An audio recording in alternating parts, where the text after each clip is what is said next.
Excellent stuff. Al, welcome to Life Hacks with Mac. I'm very excited to pick your brain today. Absolutely. I've been drinking lots of coffee. I just want to warn you.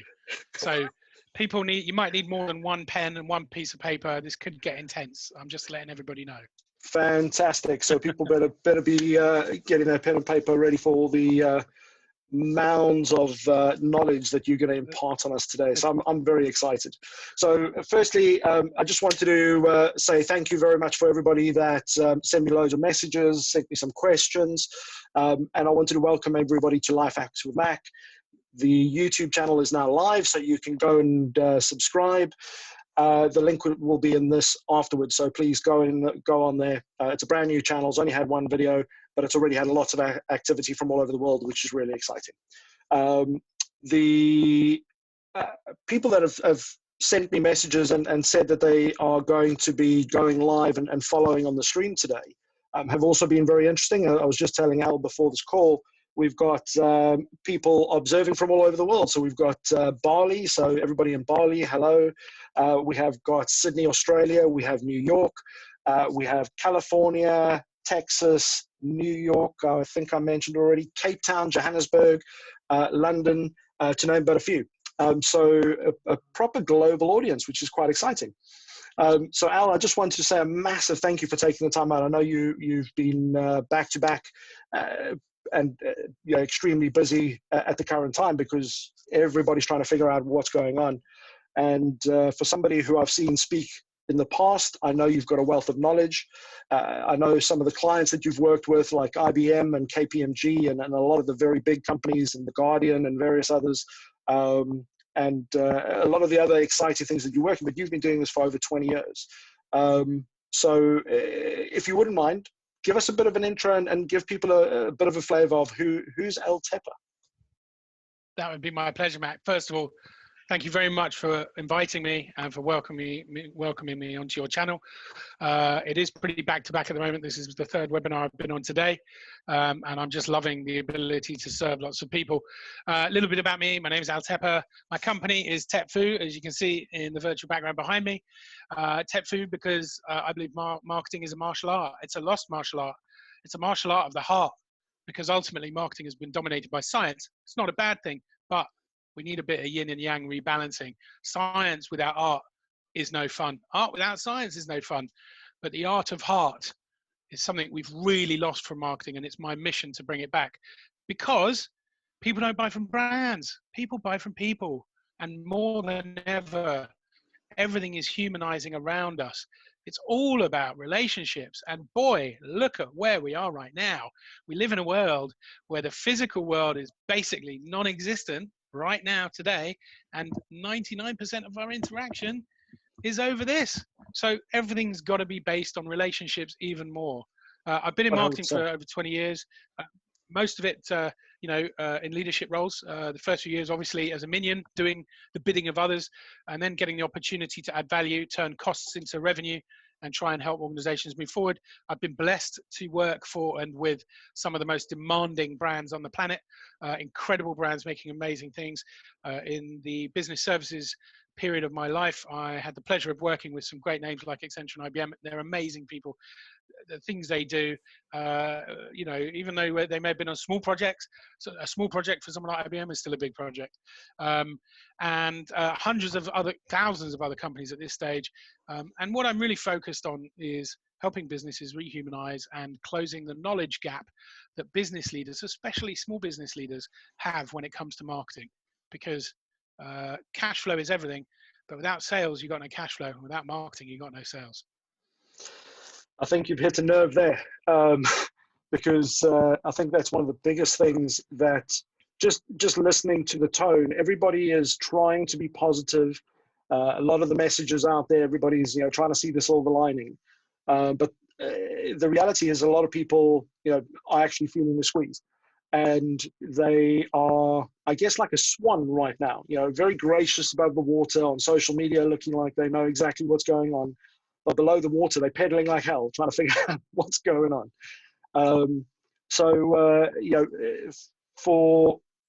For yourself, Al, I mean, one of the questions that was posed to me was, right now, activity is not really happening. I can't go and see my clients.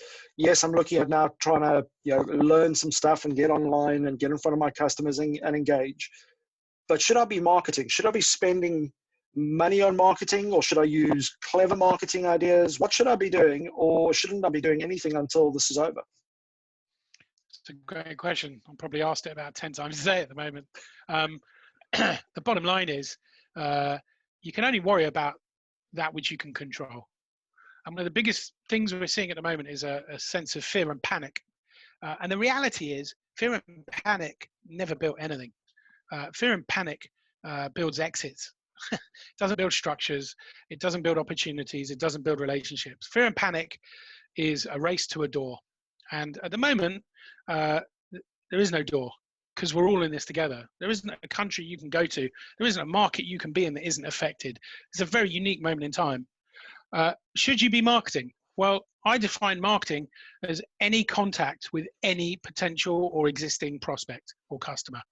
So everyone who asks, should they be marketing? They're already marketing. An absence of contact with a prospect is marketing. It's just very bad marketing. At the end of the day, the question isn't whether you should be doing any marketing or not, because everyone in business is always in a state of marketing. Otherwise, you wouldn't be in business. You can't physically be in business and not do any marketing, because you're serving a client, or you're speaking to a customer, or you're speaking to somebody who can't be a customer. Whatever it is you're doing, even if you're speaking to suppliers, to downstream suppliers, upstream suppliers, introducers, referrers, whoever it is you're speaking to, it's marketing. So the question isn't, should I do any marketing? Because you're already doing loads. The question is, what marketing are you doing? And what marketing are you focusing on? And how effective is it? And what are your objectives right now? Right now, if you are a builder, it may be very difficult to bring on a new client because you may have furloughed all your team. But what can a builder do? Well, I give lots of advice to clients around all of the things you can do, even if you can't take a single penny today. Because here's a newsflash. Business, the worst kind of business is when you're only in it for the quid. Because nobody wants to build a relationship with somebody who only calls you back when it's time for a renewal. Yeah. If you take my money and I don't hear from you and you make no effort, when you call me back to find out how everything is and how's my family and blah, blah, blah, blah, I don't know you. Why do I want to give you more money? Now, if you've done an amazing job and an amazing service, I might forgive you. It might be something where I say, you know what, the relationship I've had with the rest of the team and with the brand and the business is great, so I can forgive that. But if I'm wavering, or if we're in a time of crisis, which is where we are exactly right now, I want to hear from my suppliers more, not less. So I want care calls. I want people checking in. Nothing to do with yours, ours. I couldn't care less. What do you need? How are you doing? How's business? Who do I know that you need to speak to? What can I do to support you? How can I add value? And I always talk about this, about 5 things you can do to leverage the lockdown right now. And 4 of them really relate to that. The first is serve and support. You can close people if there's business to be closed, great. But start off serving and supporting your people, whether they're prospects, whether they're customers, whatever they are. Serve and support. They need help. They need support. I guarantee it. They all need support. Everyone's in a very strange place. And so you need to serve the behinds off of them. You need to create content, community, events, social, beyond. You need to double, triple, quadruple down on everything you're doing. And here's the best bit. 99% of your competition are doing none of that. So if you want to be an outlier right now, just start stepping up and leading. Leaders need to lead right now. And you know why? Because followers need to follow. And if good leaders don't lead, bad leaders will. And history tells us that's not a good outcome. So you've got to comfort people through the pandemic, and you've got to lead them. And, that's really it. I think you've hit a very important note there for me, which is, it's actually more on what you didn't say. Along the lines of, well, if you're not doing anything, that says volumes. Absolutely. Right now. Of course. And that's a massive impact. You're actually doing your clients and yourself a disservice by just sitting back and waiting. If you're not doing anything, you're not leading, you're not serving, you're not helping, you're not supporting, you're not comforting, you're not loving, you're not caring. and you're one of the 99% who are doing nothing. Your competition in the 1% are moving forwards, and they're growing. They're sowing more seeds than ever before. And when the harvest comes, and it will come, there's always a harvest after a winter. Life does not work any other way. Like seasons, they follow each other. There will be a harvest. And if you're not saying anything right now, don't be upset when the harvest comes if you've got nothing to gather in. That's the reality of marketing. The best time to do marketing is when you don't need to.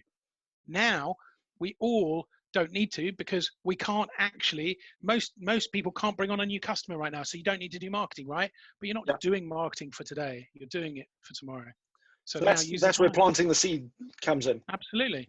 Plant more, as many as you can. Okay, so that's the farming kind of process. Yeah. So I guess, some people listening to this might be sitting there in a position, and I know quite a few people that this has happened to, where they're in a startup position. They've just, in the last 2-3 years, they've gone bare bones. They've invested everything they have. They may have leveraged the house, whatever, put everything on the line to build their business. And over the last maybe 6 months, they've just started gaining traction and pushing through.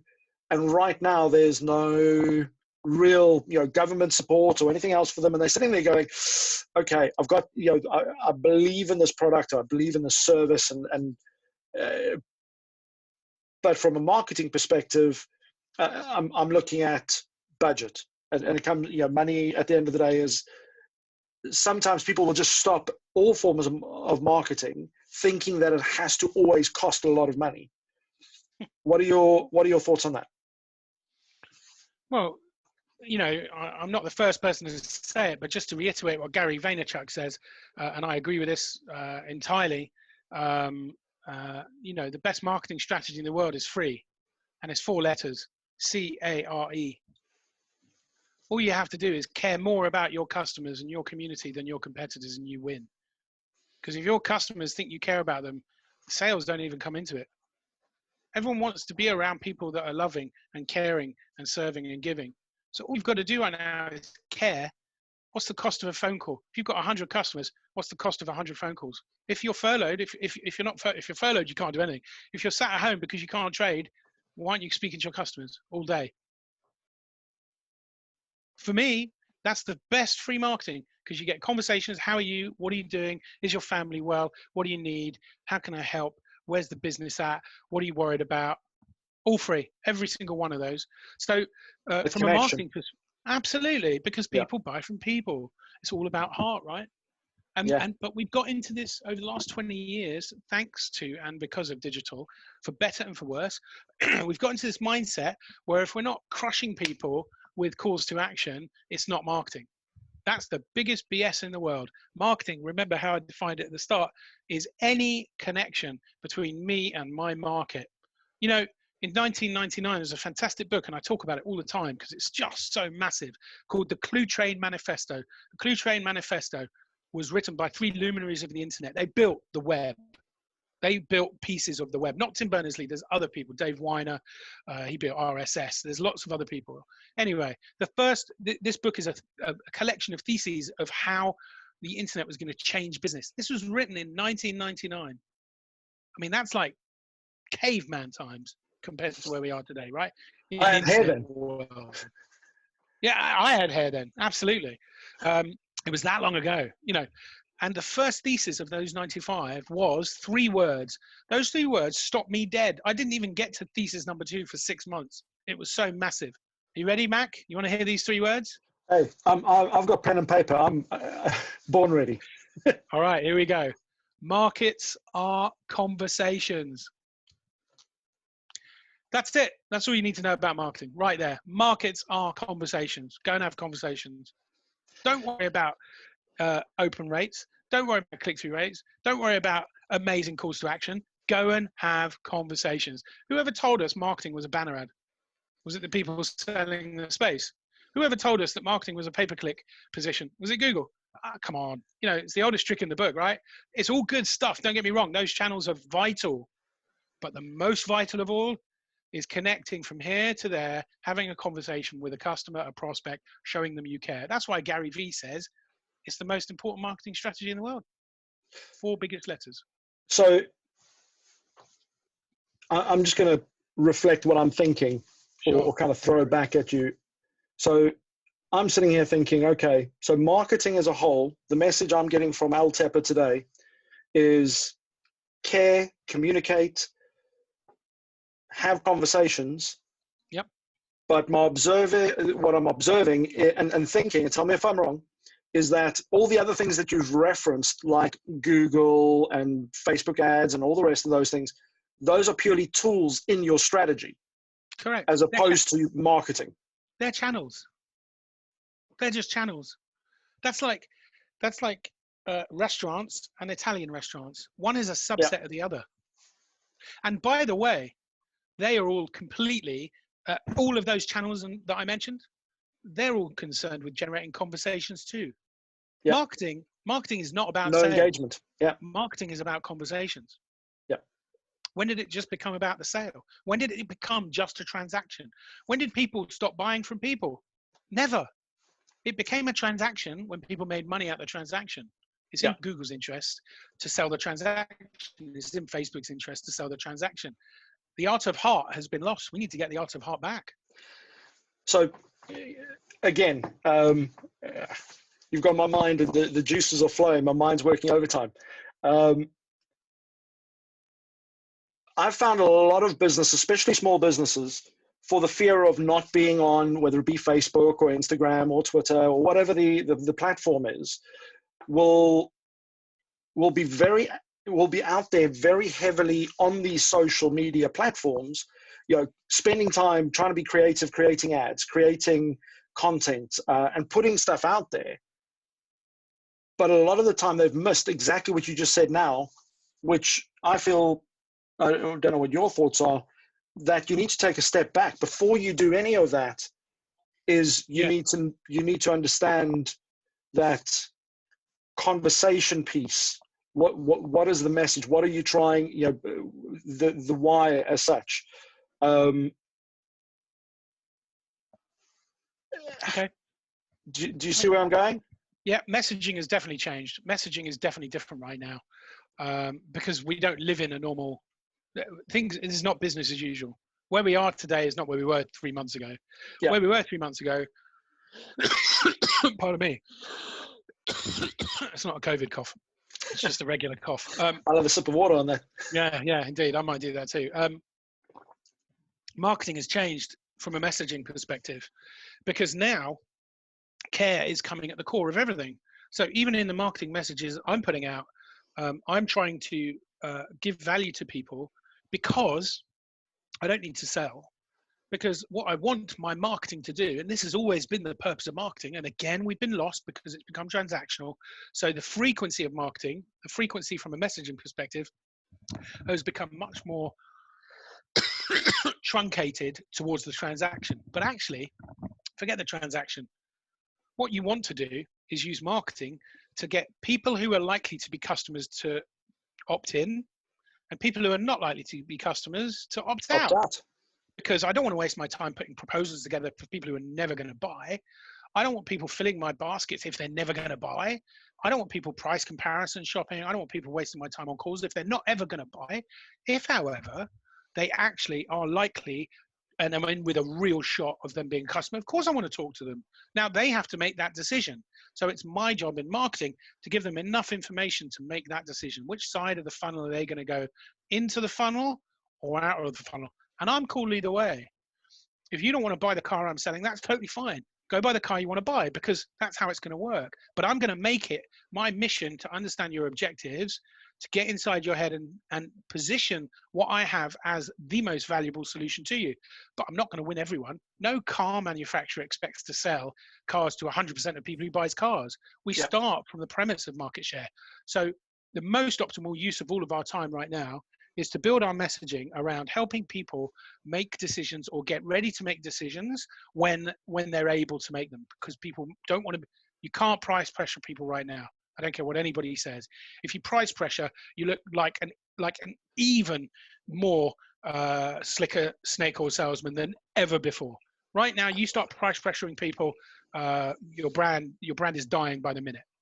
So marketing has to do that job of educating. let me ask the question that I'm sure a lot of people are sitting there thinking is, should I be advertising or marketing and using COVID as a reason for my communication? Because, like you say right now, to go out there and do this price pressure, and nobody's in a position right now where they should be doing a hard sell on anybody. But should they be leveraging COVID? And if so, how? And if not, why not? Because I think I've seen a lot of mixed messages on social where everybody's trying to jump on the COVID bandwagon. Sure. And I feel that's a bit of a dangerous, slippery slope. 100%. So first of all, I want to say that, there are people in my world who've lost people. There are people probably in everyone's world who've lost people, and it's a scary time. So I am absolutely against leveraging COVID as a marketing tool, because you shouldn't need to. The bottom line is that doesn't mean you can't talk about COVID. So for example, one of my clients is a law firm. Clearly right now, COVID is impacting on businesses. It would be impossible for them to talk about the things they're doing and helping people with property law issues and wills and probate issues without referencing the state of play. But there's a big difference between context and referencing and selling, overtly leveraging something in a ham-fisted way. So I always say the difference and the distinction is between helping and selling. Right now, in my view, you shouldn't be selling with leveraging the pandemic. You shouldn't need to, frankly, but you should be helping people deal with the realities that the state of play is causing them. And that may give you the opportunity to have conversations with them. And they may say to you, I'm in the middle of a property transaction, Mr. Lawyer. One of my options, has the pandemic affecting me? Well, that's likely to be relevant. Absolutely. So I certainly, I'm not a big fan of using any hashtags relating to COVID and pandemic, unless it's directly relating to something specifically helpful. But I wouldn't just be hashtag bombing on the basis of stuff like that. I think that's a brand fail and puts a brand at risk. The second thing is, I actually think a hard sell still is possible, not to do with COVID. If you can help someone, if someone's gone down, if someone's gone down my marketing funnel and ticked every box and they're a perfect customer, it's still my job to bring them on board because I believe I can help them. If someone needs to come on a LinkedIn masterclass, if someone needs to come on into my, I have a lazy marketing mentor academy. If someone needs that help, then of course. But I shouldn't be doing that from a position of desperation. My marketing should be good enough that the benefits are obvious. They should be coming towards me, closing themselves, as my sales coach would say.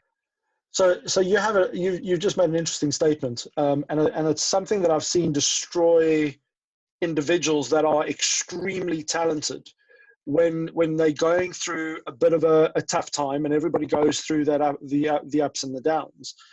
But it's what they do when they come from a position of desperation, and it's almost like a dog that can smell fear.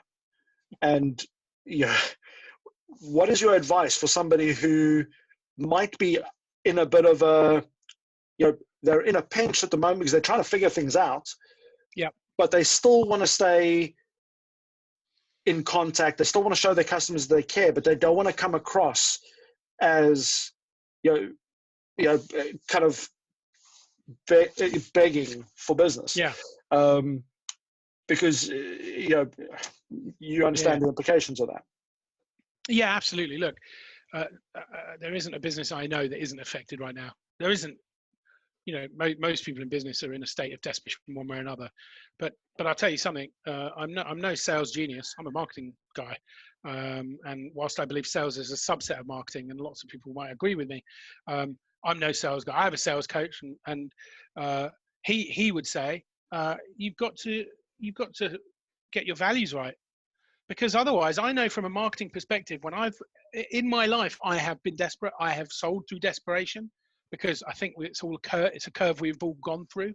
Some of us may still be going through it, but those engagements have never worked well, and they've turned into people who inevitably don't get what they want because I sold the wrong thing, because I was desperate. So then what happens? I've got an unhappy customer. It's going to happen.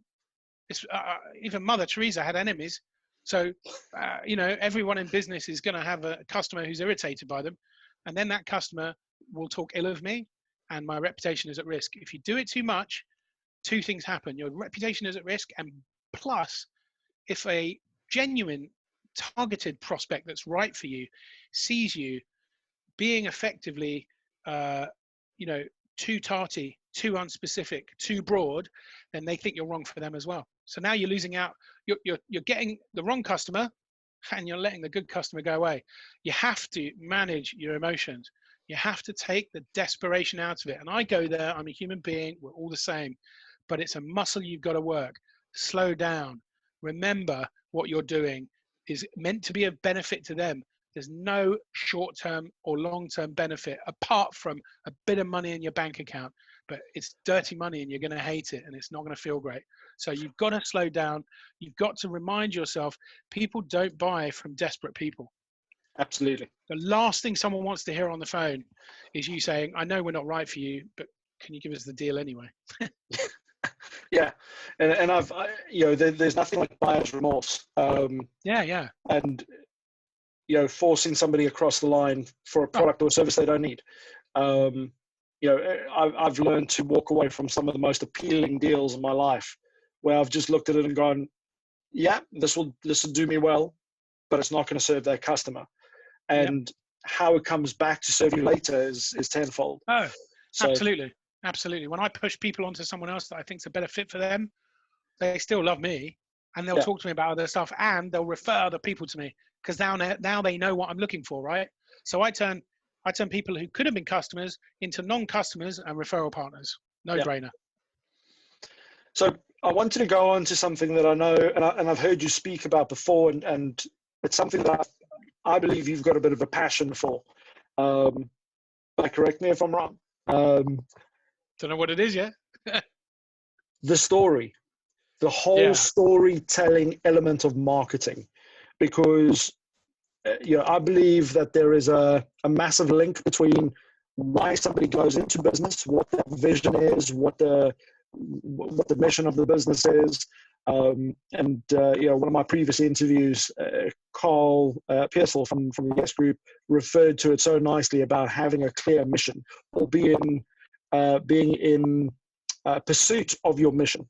But the story that you communicate with your clients, now you already hit on the point of, well, not contacting them, you're telling them some form of a story there. But the big story of why you're in business and what runs the marketing machine as such, tell me, how does your head work around that, and how do you work with businesses to understand really truly what makes them tick and what that story is that they should be communicating? Because I'll give you a very small example. One of my businesses is a security company, and I've seen many companies go out there and they've got a product and a service, but instead of going out there and trying to find out what the problem is they're trying to solve, the marketing and advertising will go down the product line. Hey, look at this, I've got a nice motion sensor. Hey, look at this, I've got a beautiful door contact. Hey, look at this keypad, it's got blue little lights. But they forget about the purpose of why they're doing what they're doing. Yeah. Does that make sense? Yeah, absolutely. So, give us your input on telling the story and how important it is. Okay, cool. Story is like values. A lot of businesses kind of dismiss these things, but values are super important. If I asked you why you do what you do, Matt, you might say to me, well, I need to make money. I've got to look after my family. On a very superficial level, that's true for all of us. But the reality is it goes deeper than that. Because if it didn't go deeper than that, if it was just about the money, then frankly, and I'm going to say this live on Facebook, you'd be a drug dealer because they make way more than the rest of us. We'd all want to be Pablo Escobar, wouldn't we? Because he made billions, right? But we have values. And that's why it stops us, hopefully all of us, being drug dealers, because we have values. We just, that's not who we are. That isn't a career recommendation, by the way. Just definitely not. Definitely, it didn't work out for Pablo either, and I wouldn't recommend it. So, you know, the bottom line is, who we are is everything. Actually, it's been backseated a bit because it's not something that can be measured, right? It's not something that you can put a KPI against. How can you KPI your story? It's very difficult.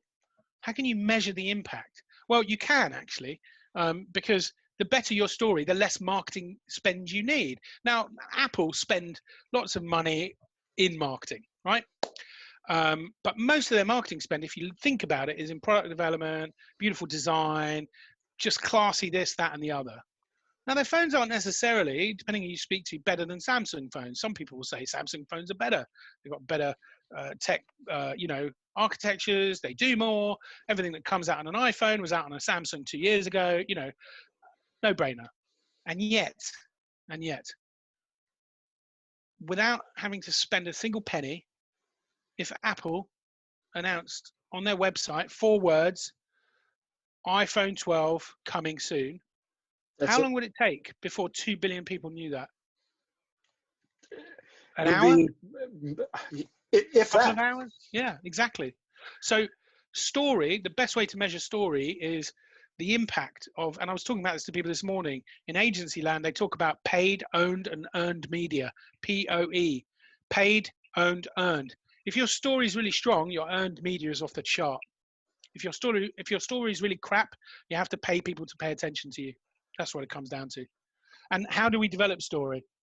So the part 2 of the question. So we've got a process we call building the brand pyramid, and it builds, and part of it is the core of it is the story. So we have a Q&A process, and then through the power of keywording and threading, we create story, and that story gets distilled back down into 3 keywords.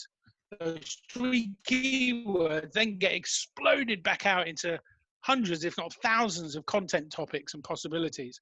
And from all of that, we then build the brand architecture around story, wow, which is the emotional connection, USP, which is the logical connection, strapline, and then finally brand. And when you have all of that, and there's a line directly from your story to the tip of your brand, everything is congruous along that line. Your story is now wrought real. It's in the fabric of your brand. Everyone gets what you're about. I don't need to tell you much about this phone for you to know what that organization is about. You didn't even see the logo and you know what phone it was. You know, that's what brand means. And that's because their story has always been to make beautiful tech, right?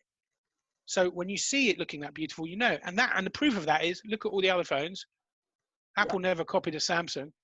You look at the form factors and designs of all the other phones out there, they're all trying to look as slick and beautiful as Apple. That's the bottom line. That's their story. Beautiful tech to leverage the world. Great. Done. Yeah. I'm in. Take my money. So simple as well. So simple.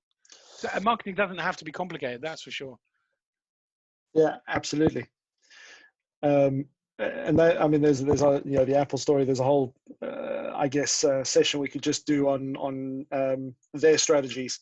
But you know, so talking about strategy, how do you pick? You know, now you work on the story, you define that, you get that clear, you go through your process.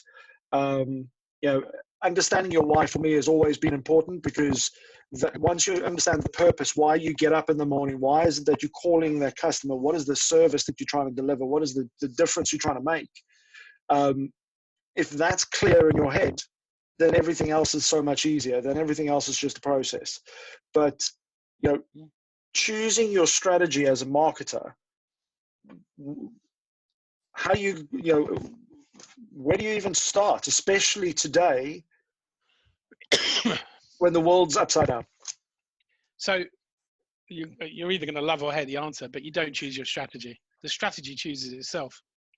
Because when you know your story, and when you know that line with all of your brand pyramid along it, and when you know your avatar, there is only one strategy, and it's the right one.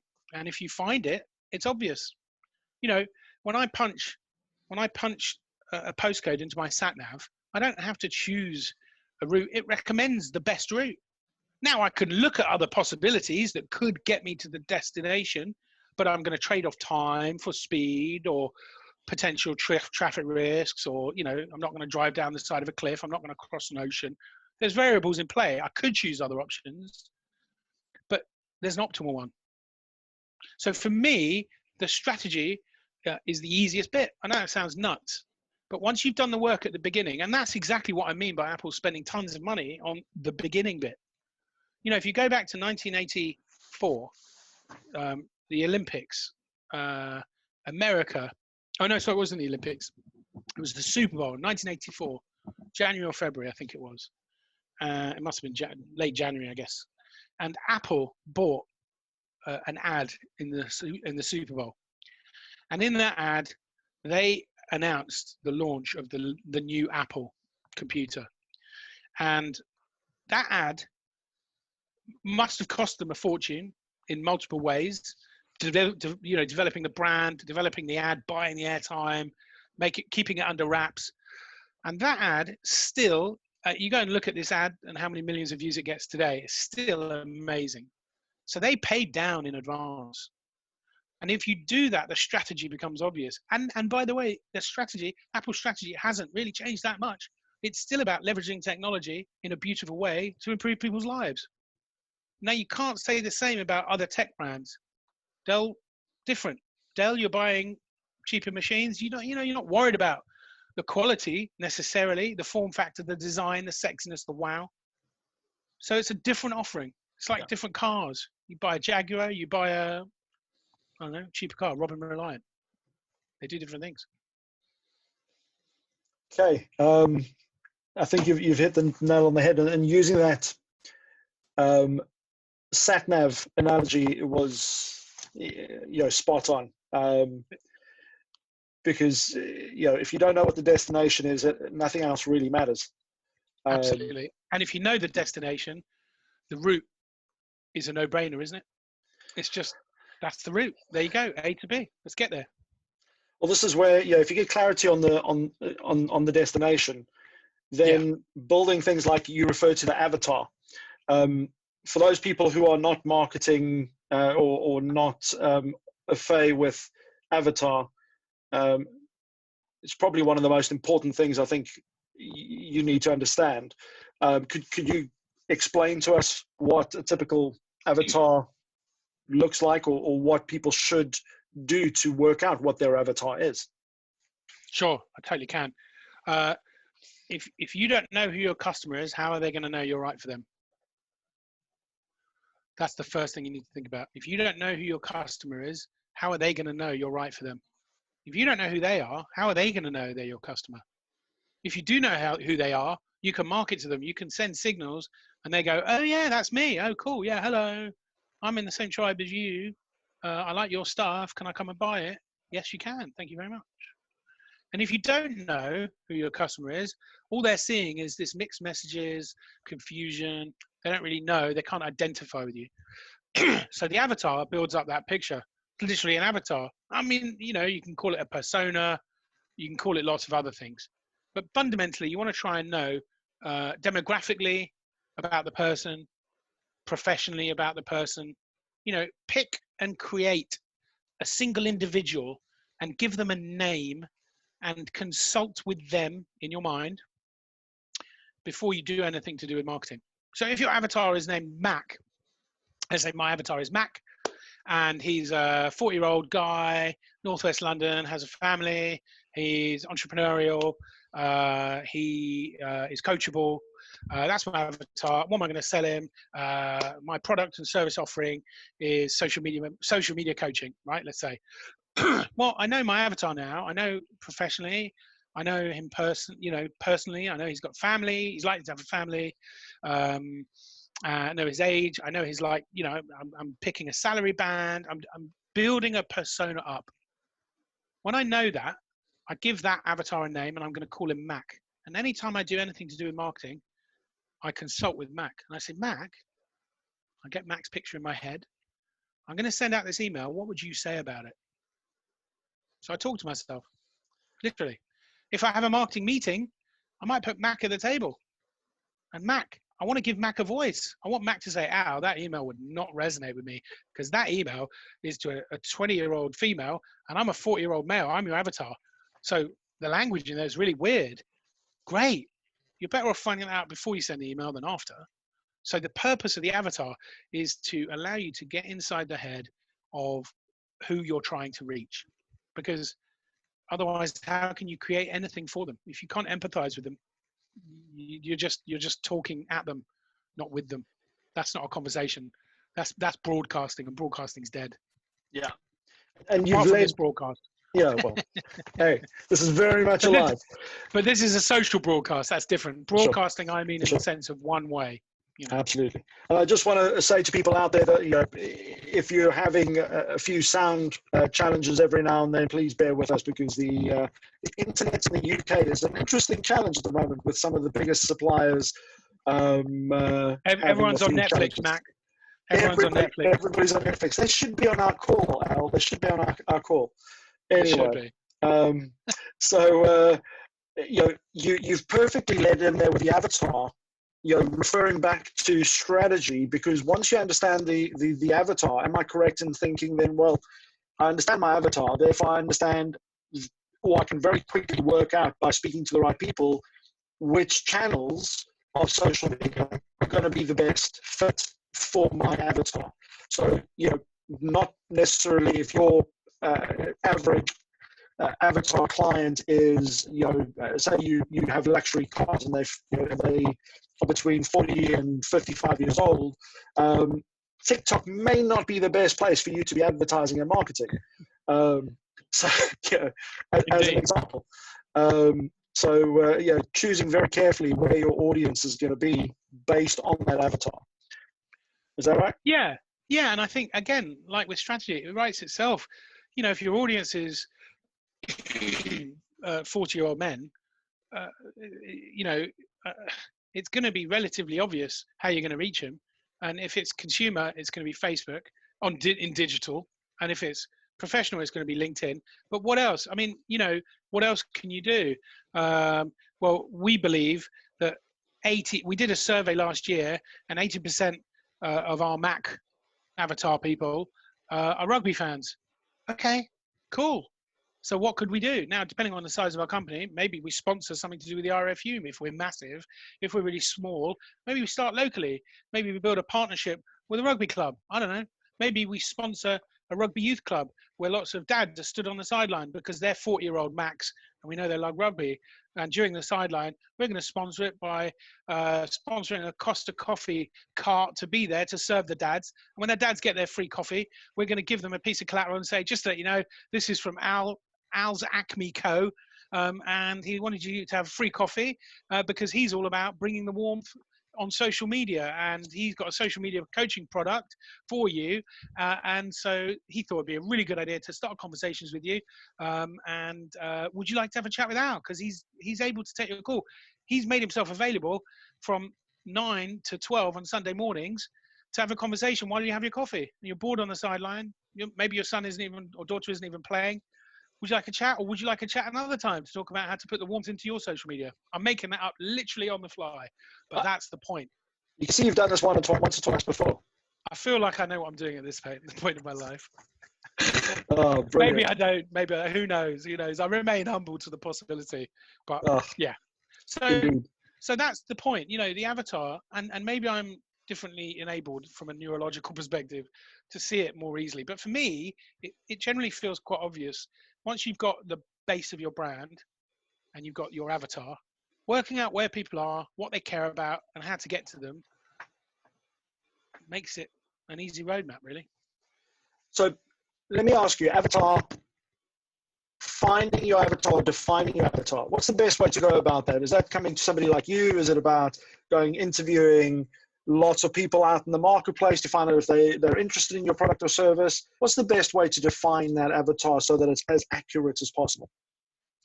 Well, again, it depends on the size of your company. So the first thing I'd say would be that regardless of your size of company, a call with someone like me is only going to give you the possibility. But if you're massive and you can afford to spend £1 million doing a massive research survey, still get in touch with me. That's cool. figure out a way to spend that budget, no problem. But in reality, you'll go to a big seller agency, you'll spend like 4 million quid, blah, blah, blah. But for most small businesses, they can't get anywhere near that. So you have to intuit your way through, because you're just not going to be able to speak to enough people to quantitatively make enough of a data set that's going to be conclusive. If you speak to 10 people, that's not conclusive. There's nothing quantitative or qualitative about it. So sometimes, and this is where intuition comes into it, and this is why the art of heart is really important. You need to start working your intuition, and that comes from heart. You need to start trusting what you already know. The reality is, most of the time, it's mostly obvious. You said it yourself, Mac. If your target's 40-year-old men, is TikTok the right platform? Who in their right minds would think that TikTok's the right platform? Now, I'm sure an agency out there will emerge and say, well, it's counterintuitive, but actually there's loads of 40-year-old blokes on TikTok. Maybe there are, but I don't need to be counterintuitive. I just need to be intuitive. I just need to use relative common sense. You will know where your market is. And frankly, if you're in business and you don't know where your market is, how the hell are you in business? How are you serving people if you don't even know, where they're getting their information, what they're doing? If you can do surveys and make them substantial enough, by all means, but it takes time and money and effort.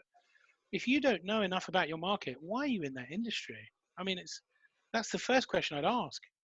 What are you doing? It's a great idea, but you've got to the point of launching a business and starting to trade, and you don't know anything about your customers. It seems odd to me. Yeah. But that happens so often. Well, it does, yes. Because we look at so many startups where businesses are started out of frustration as opposed to having clear purpose.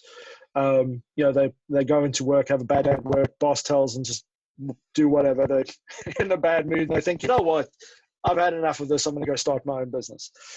So, the best thing they can do first, before they quit their job, is do a little bit of research, define within the their market. business. Well, if they're going to do the same thing, that is. Well, if they're going to do the same thing, they may have non-compete. I mean, look, there's legal ramifications. I'm not going to advise anyone to do anything that would be detriment to their current employer. Figure out and do research. Okay, let me start that again. You're definitely going to figure stuff out. I nearly swore there. And do research. The question is, are you going to do it before you launch or after? That's the only question. You're going to figure it out at some point. Do you want to do it when you're not taking the salary? Do you want to do it when you're trying to build a product in a market? Or do you want to do it before you do it? My advice would be get your ducks in a row, figure out your market, figure out your avatar. Speak to me. I mean, that's what the Lazy Marketing Academy is for. We coach business leaders into marketing leaders so that they don't have that knowledge gap, because we know that if they don't get the marketing right, the sales won't come and the cash flow won't be there. They'll be out of business and going back to work in a cubicle after not very long. So if you get that right, if you're launching a business, or even if you need to retrofit where you are, you need to pivot, you need to shift, whatever you want to call it, get some skills in your brain, because otherwise, if you just go to an agency and say, hey, we've got 10 grand, can you take us to market? They will say yes, most of the time. There are plenty of ethical agencies who might say no, but the majority of agencies will take your money and then work it out. I can personally vouch for that. Spending thousands of pounds on experts in the market, and they'll say yes to everything you suggest or everything you ask, and they'll take your money and just do stuff with it, and you won't get a return.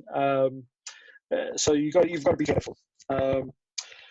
So a couple more questions before we kind of wrap up. But one of the things that I know I mentioned to you previously was about, especially the current times, you've defined your avatar, you know what your story is, and now you want to get out there and market, but spreading yourself too thin with regards to your channels as such, going on every single social media platform, and not doing any one of them really well. And I know on LinkedIn, as an example, it's something that you just, you flourish on, and you coach and train on that as well. But what is your advice with regards to spreading yourself too thin and trying to fling as much at the wall as possible?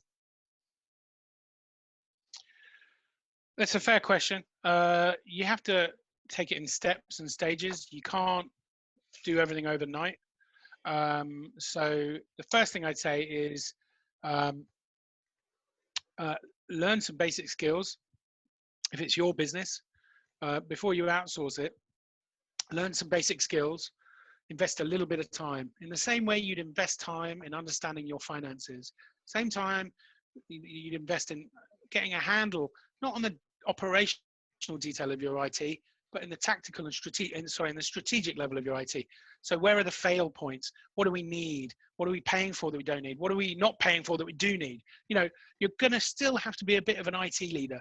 The same time you get better at sales, the same time you get better at HR, because in business, you've got to be a sales leader. You've got to be a tech leader. You've got to be an HR leader. You've got to be a marketing leader too.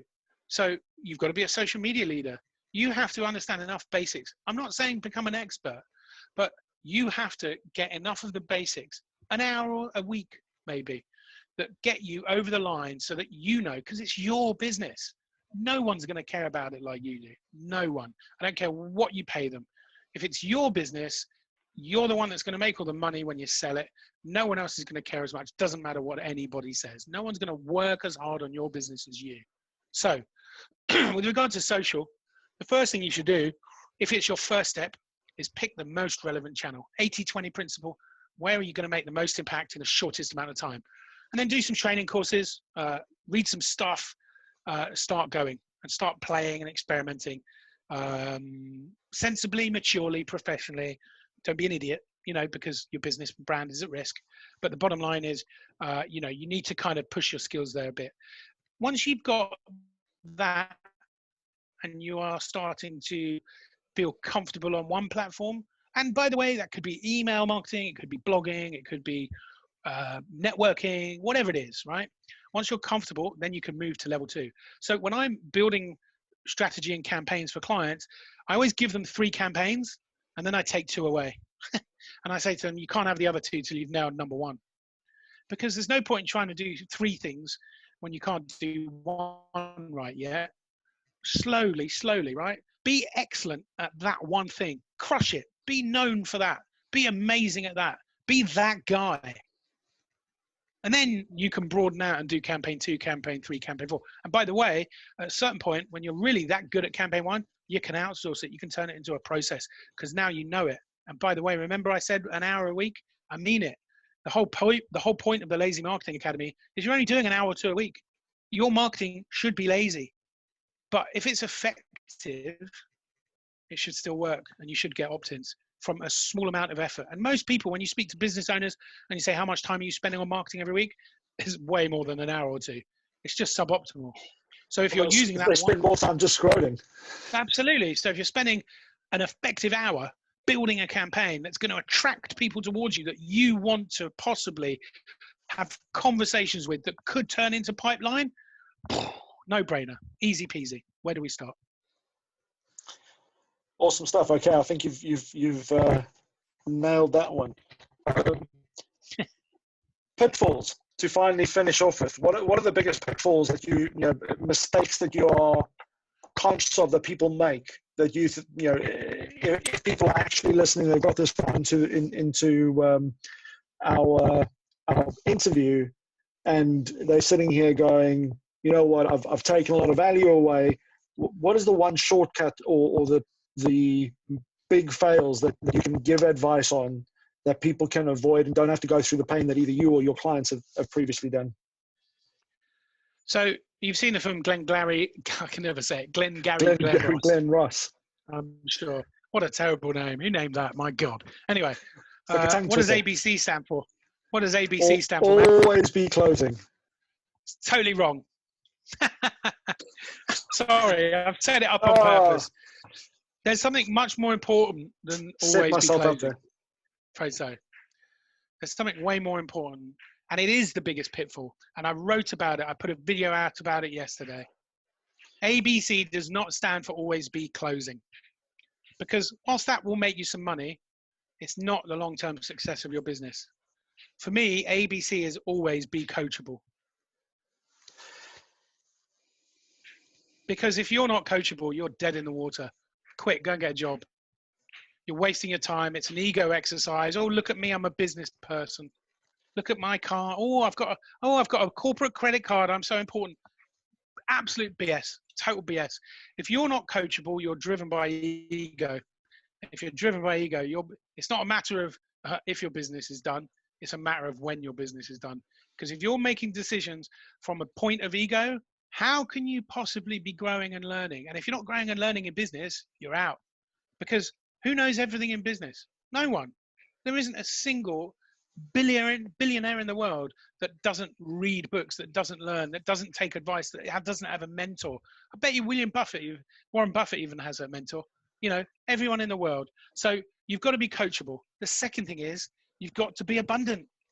You're not going to get anywhere by holding on to everything. It doesn't work that way. You know, I'm in BNI. I wear this pin with pride. Where is it? And BNI, the principle of BNI is give is gain. Because if I give it away, I get people coming towards me to help me back. Now, I believe in that. It's a philosophy I've lived all my life. I didn't even realize. But the reality is, if I hold on to money, if I'm greedy, this is mine, this knowledge is mine, you can't have this knowledge, you can't have this money, you can't have this expertise, you can't have these connections, who the hell wants to talk to me? Nobody. But if I'm the nicest, most giving, most loving guy in the room, yes, the bad people will talk to me, but the good people will too. So then it's a filter. Then it's about understanding how to spot the good and the bad. So be coachable. Know what it means to find people who can coach you and invest in them. And I'm not saying from the canny perspective of join ours Lazy Marketing Academy. I don't care. Whatever you think is valuable to you. Wherever you feel the energy is coming from, go towards. Don't go away from the energy, go towards the energy. Go to the middle of the room where the love is. Don't go to the edge of the room where it's cold, because nothing happens there. The next thing, and the last thing, if it's okay to give you a third, Sure. is I want to give you a quote I once heard in 1997 when I was writing my master's dissertation on how publishing was going to be affected by the internet. This was 97, 98. And the quote was by Frank Zappa, would you believe, of all people. Anyone out there? I bet you £1 you didn't think I was going to bring a Frank Zappa quote into this. And Frank Zappa said something, and I put it on the front cover of my dissertation, because for me, whilst markets are conversations, stop me dead in my tracks, this quote still stops me dead in my tracks, sends a shiver up my spine, the hairs on the back of my neck. This triggers everything. And this is where we are, and this is why we've lost the art of heart, and this is why we need to get back to it. This is why it's difficult to measure KPI. It's difficult to KPI story. All of the problems we have are all wrapped up in what I'm about to say. And there's a quote from Frank Zappa, and it says this: an algorithm can tell you a story, but it can't tell you the whole story. It just doesn't have the eyebrows. And what do I mean? You can make that something look as pretty as you like, but if it's soulless, I'm out. If a brand's trying to sell to me rather than a person, I'm out. That's the world we live in. Zappa said this decades ago. And 20 years ago, it was so mind-jarring to me, because I realized we were heading into a digital era where science was going to take over. Even back then, I knew deep down the only thing that was going to help people survive was the art of heart, giving stuff eyebrows. Authenticity, humanization, just another way of saying give it eyebrows. So everyone who's watching this, for the love of God, to prevent yourself having to go back and working for people you don't want to work for, in cubicles you don't want to sit in, start figuring out how to give your businesses eyebrows. Start building relationships, having conversations. Trust me, if you're any good at sales, the money will come. But if you just focus on the money, guess the one thing that you're not going to get any of. In golf, they teach you not to focus on hitting the ball. They teach you to focus on perfecting your swing. Because if you introduce the club to the ball, the rest will happen. You don't need to do anything but get the club face back to the ball in exactly the right way. The club will do the work. The same is true of your marketing. Get your marketing in the right place, and it will do the work for you. You will have people, and this is the ethos of lazy marketing, you will have people coming to you, as they do to me, saying, Al, I really love what you do. Can you take on another client right now? Yes, probably can, because I've got an academy and it's scalable. But when I was consulting, I had limits. So you've got to make yourself scalable. You've got to make yourself human, and you've got to get ready to be coached, because otherwise it's a matter of when and not if it's going to go wrong. Al, I thank you so much. You've got a way of bringing the message across. Your heart is bigger than life itself, and you can clearly see that you live to serve, which for me 100% makes such a big difference in leaders today. There's so many that are out there for the ego, for themselves, for the money. And that's one thing that I wanted to bring to Life Hacks with Mac is, really just value for people that they can take away, they can go and implement today.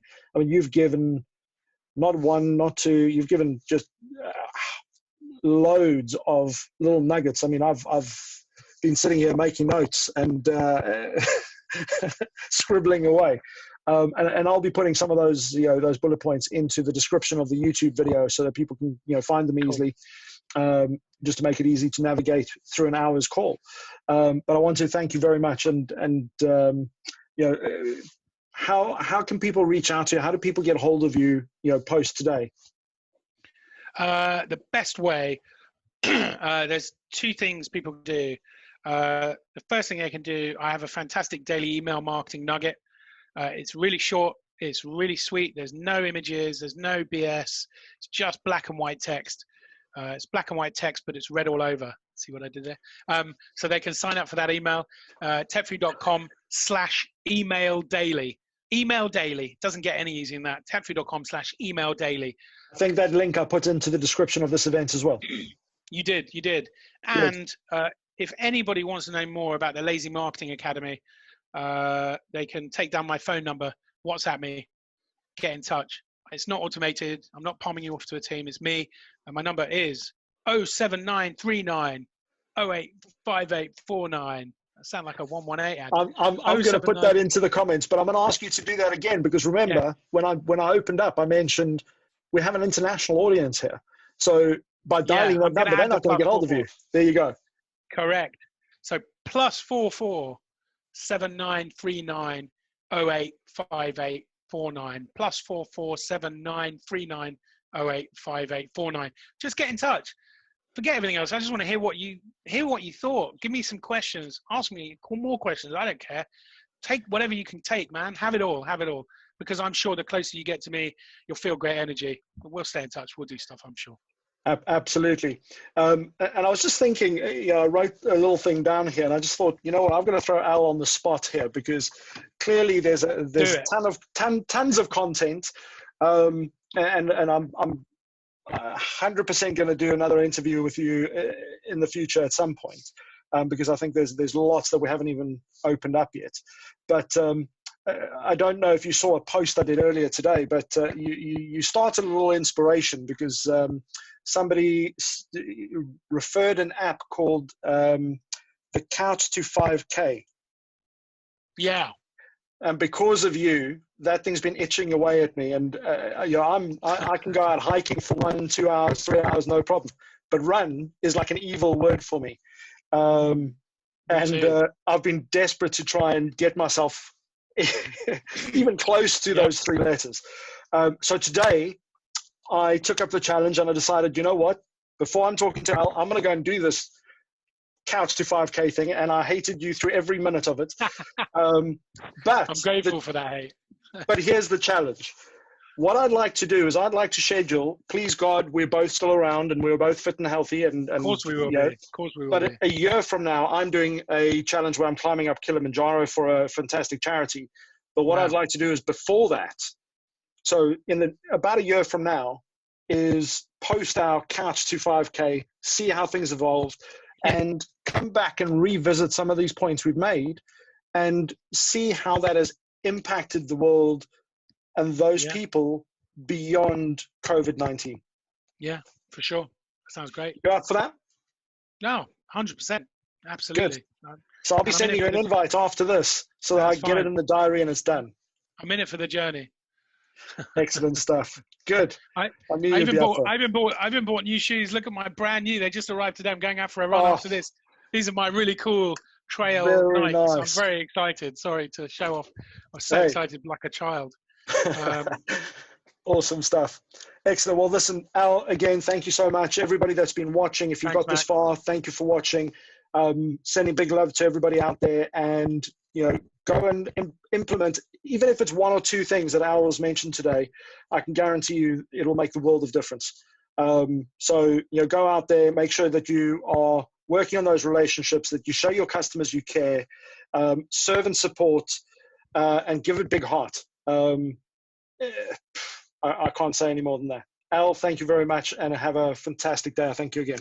All the Thank best. you, Mac. Really appreciate it. Thanks, everyone. Good luck. All the best. Bye-bye.